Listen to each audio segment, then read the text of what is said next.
ایک بہت بڑا گناہ بدنگاہی کا گناہ ہے. آپ کو پتہ ہے ہمارے ملک کے اندر بدکاری، زنا اور بے حیائی کی شرح کتنی بڑھتی جا رہی ہے، کس قدر بڑھتی جا رہی ہے. وہ لوگ جو نکاح کر لیتے ہیں وہ بھی اپنی نگاہوں کو، میں اکثر کہتا ہوں، حضور نے فرمایا نکاح آدھا ایمان ہے. جس نے نکاح کر لیا اس کا ایمان مکمل ہو گیا. تو جو نکاح کے بعد بھی باز نہ آیا، میں اس کو بے ایمان نہیں کہتا، لیکن نبی پاک نے فرمایا جو نکاح کر لے اس کا ایمان، بولیے ایمان محفوظ ہو گیا، اس کا ایمان، سارے بولیے ایمان. اور جو پھر بھی باز نہ آئے، حضور کہہ رہے ایمان مکمل ہو گیا. اور جو نہ باز آیا کیا فتویٰ دیا جائے حدیث کی روشنی میں؟ میرے نبی پاک کی بارگاہ میں عورتیں آئیں توبہ کرنے، بیعت کرنے، مسلمان ہونے.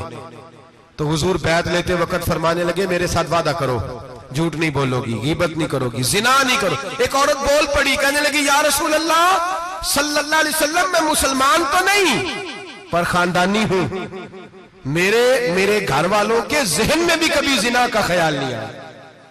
ہم تو اسے خاندانوں کے وقار کے خلاف سمجھتے ہیں. روز بری نظر سے کسی کو دیکھنا اور کسی کے بارے میں غلط باتیں، ناراض نہ ہونا. بہت سارے بوڑھے بھی لذت لے لے کے جرم بیان کرتے ہیں، گناہ بیان کرتے ہیں، غلط باتیں کرتے ہیں، کسی عورت کے بارے میں تبصرہ کرتے ہیں.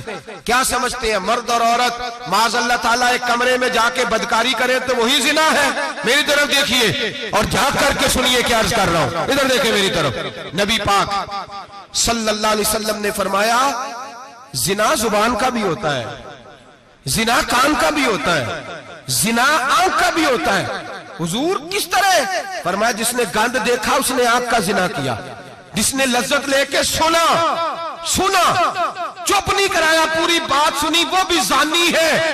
اور جس نے گندی بات بولی وہ منہ کا زانی ہے، جس نے گند سوچا وہ دماغ کا زانی ہے. اور زانی کو سب سے پہلی سزا اللہ یہ دیتا ہے کہ سجدے کی لذت چھین لیتا ہے، عبادت کا سرور چھین لیتا ہے، اس کا نماز میں دل نہیں لگتا. قرآن میں سب سے پہلی سزا اسے اللہ اپنے دروازے سے دور کر دیتا ہے. بھائیو آج ہمارے سجدے بے کیف ہیں، آج لوگ غلط جگہ پہ گھنٹوں بیٹھے رہتے ہیں. مسجدوں میں لوگوں کے دلوں کو گھبراہٹ ہوتی ہے، لوگ بھاگتے ہیں. میرے نبی پاک نے فرمایا تو نظر کو پاک کر لے، اللہ تیری عبادت میں لذت پیدا فرما دے گا. میرے بھائی یاد رکھ لیں اور سن لیں، سب سے کمزور آدمی وہ ہے جس کا ذہن پاک نہیں. سب سے کمزور آدمی وہ ہے جو کردار کا غلط ہے.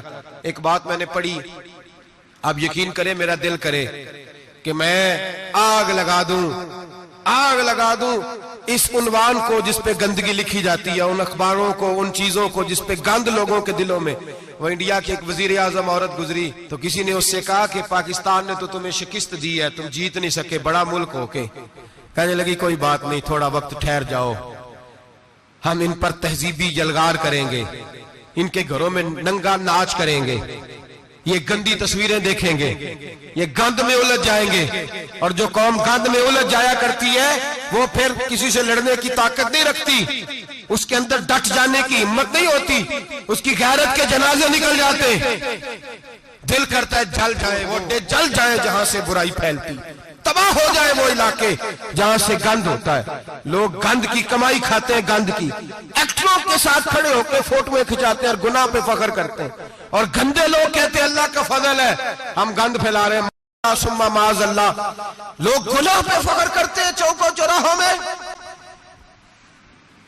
محمد بن قاسم آئے ہندوستان پہ راجہ دہر کے مقابلے میں، نوجوان میری طرف دیکھیں اور صحیح ہو کے بیٹھے، خاصے صحیح ہو کے بیٹھے. تقریر نہیں کر رہا، جذبات کا، میرے جذبات سنیں، دل کے پھپولے جل رہے ہیں حسینے کے داغ سے. اللہ کی قسم روح کی گہرائی سے بات کر رہا ہوں، وہ بات کر رہا ہوں جو سینہ کہہ رہا ہے کہ پھٹ جائے اور کہنا نہ پڑے. قرآن و حدیث پڑھتے ہیں اور پھر اپنا حال دیکھتے ہیں تو لگتا یہ ہے کہ عذاب قریب آ گیا ہے، لگتا ہے زمین پھٹنے والی ہے، آسمان گرنے والا، لگتا ہے قریب آ گیا ہے سارا کچھ. سمجھیں کیا عرض کر یہ بات اگر آپ سمجھ گئے تو قیمت وصول ہو گئی. اس کو سمجھ گئے تو سمجھ لیں آپ کے مزاج کے اندر اللہ نے تبدیلی پیدا کر دی. محمد بن قاسم 18 سال کا جوان، ایک عورت کی عزت پر راجہ دہر ہندو نے حملہ کیا، محمد بن قاسم بچانے آئے. جب ہندوستان آئے فوج تھوڑی تھی، علاقہ تھوڑا تھا،